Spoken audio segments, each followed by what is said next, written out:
ನಮಸ್ತೆ, ಮಾರ್ಟಾಸ್ ಕುಕಿಂಗ್ ಚಾನಲ್ಗೆ ಸ್ವಾಗತ. ಇವತ್ತು ನಾನು ಚಪ್ಪರದ ಅವರೆಕಾಯಿನ ಪಲ್ಯ ಮಾಡ್ತಾ ಇದ್ದೀನಿ.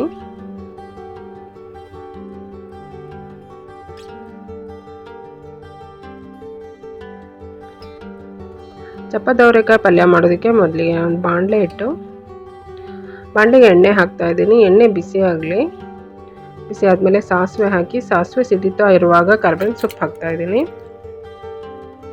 ಚಿಕ್ಕದಾಗಿ ಹೆಚ್ಚಿರುವಂಥ ಈರುಳ್ಳಿ ಹಾಕಿ, ಈರುಳ್ಳಿ ಕೆಂಪಾಗೋ ತನಕ ಫ್ರೈ ಮಾಡ್ತೀನಿ.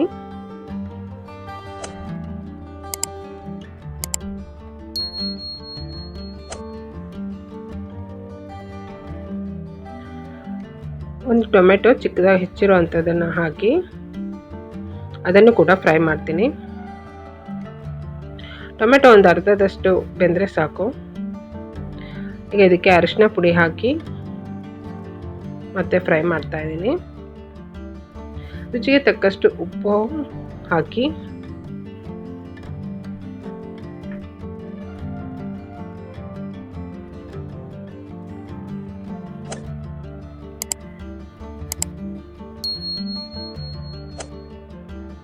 ಟೊಮೆಟೊ ಒಂದು ಅರ್ಧದಷ್ಟು ಬೇಯೋ ತನಕ ಫ್ರೈ ಮಾಡಬೇಕು. ಈಗ ಇದಕ್ಕೆ ಖಾರದ ಪುಡಿ ಹಾಕಿ ಫ್ರೈ ಮಾಡ್ತಾ ಇದ್ದೀನಿ.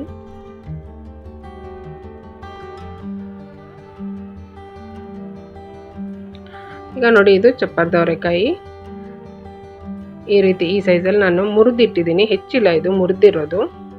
ಮುರಿದ್ಬಿಟ್ಟು ಚೆನ್ನಾಗಿ ತೊಳೆದಿದ್ದೀನಿ. ಅವರೆಕಾಯಿ ಹಾಕಿ ಸರಿಯಾಗಿ ಮಿಕ್ಸ್ ಮಾಡ್ತಾ ಇದ್ದೀನಿ. ಇದು ಚಪ್ಪರದ ಅವರೆಕಾಯಿ ಪಲ್ಯ ತುಂಬಾ ರುಚಿಯಾಗಿರುತ್ತೆ. ಚಪಾತಿ ಜೊತೆ ತಿನ್ಬೋದು ಅಥವಾ ಅನ್ನ ಸಾರು ಜೊತೆ ನೆಂಚ್ಕೊಳ್ಳೋಕೆ ತಿನ್ಬೋದು. ತುಂಬ ಚೆನ್ನಾಗಿರುತ್ತೆ.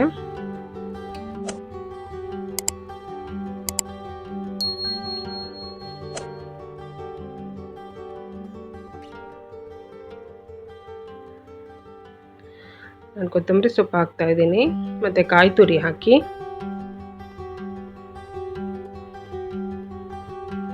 ಅಷ್ಟನ್ನು ಮಿಕ್ಸ್ ಮಾಡ್ತೀನಿ.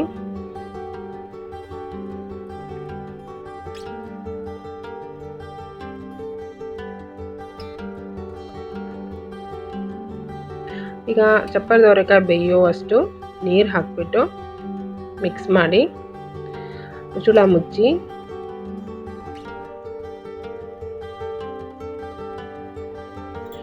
ಮುಚ್ಚಿ ಮೀಡಿಯಂ ಉರಿಯಲ್ಲಿ ಕುದಿಯೋದಕ್ಕೆ ಬಿಡ್ತೀನಿ. ಕುದೀತಾ ಇರುವಾಗ ಉರಿನ ಪೂರ ಸಿಮ್ಮಲ್ಲಿ ಇಟ್ಬಿಟ್ಟು ಬೇಯಿಸ್ತೀನಿ.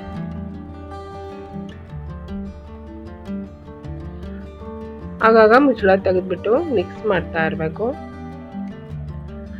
ಈಗ ನೋಡಿ, ನೀರೆಲ್ಲ ಹೋಗಿದೆ, ಅವರೆಕಾಯಿ ಕೂಡ ಬೆಂದಿದೆ. ಸ್ವಲ್ಪ ಹೇಗಿದೆ ಅಂತ ರುಚಿ ನೋಡಿ. ಉಪ್ಪು ಕಮ್ಮಿ ಇದ್ದರೆ ಉಪ್ಪು ಹಾಕ್ಬೋದು. ಈಗ ಹಾಕಿ ಸರಿಯಾಗಿ ಮಿಕ್ಸ್ ಮಾಡಿದ್ರೆ ಚಪ್ಪರದ ಅವರೆಕಾಯಿ ಪಲ್ಯ ರೆಡಿ ಆಯಿತು. ನನ್ನ ವಿಡಿಯೋ ಇಷ್ಟ ಆದರೆ ಲೈಕ್ ಮಾಡಿ, ಶೇರ್ ಮಾಡಿ, ಸಬ್ಸ್ಕ್ರೈಬ್ ಮಾಡಿ. Thank you.